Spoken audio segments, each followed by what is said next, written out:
pada edisi kali ini saya tertarik untuk membahas uh, mengenai teman-teman mungkin sempat lihat ya teaser saya live yang pertama kali dulu yang saya bercerita mengenai novel Habibie dan Ainun. Jadi ya di situ saya jelaskan bahwa menulis itu apapun yang ditulis, mic novel atau tulisan ringan atau mungkin artikel atau cerpen, itu sebetulnya adalah bisa jadi bentuk healing yang dapat dilakukan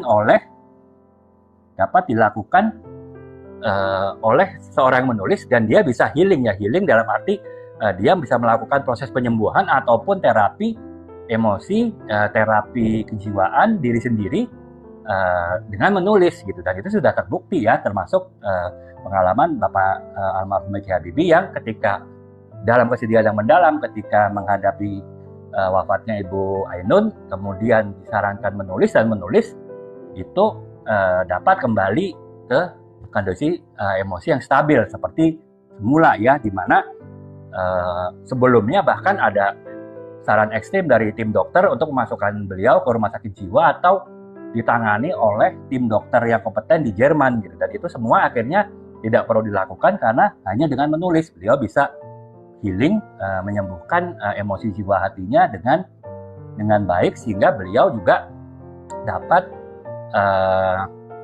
kembali normal emosinya, sehingga ya seperti kita lihat setelah sekian lama Ibu Ainun meninggal, Pak Habibie juga kembali tampil di publik, di umum ya, dalam keadaan yang setidaknya terlihat kita normal ya, kita melihatnya tidak dalam keadaan yang depresi ataupun shock berat yang seperti sebelumnya. Nah, saya ingin terus terang sih, saya belum walaupun saya mengerti bahwa menulis itu adalah bagian juga dari healing, tapi sebetulnya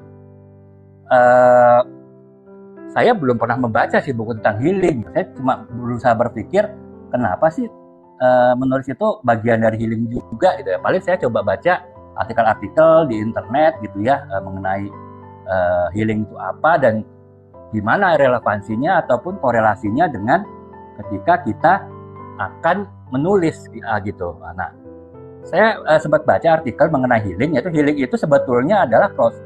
Terutama misalnya kita, ini contoh ya, saya dapatkan di artikel itu, contoh ketika orang mengalami trauma. Ketika dia mengalami trauma, terutama masa kecil, dia oleh terapisnya, dia diminta untuk mengingat-ingat kembali apa yang terjadi di masa lalu. Nah, dia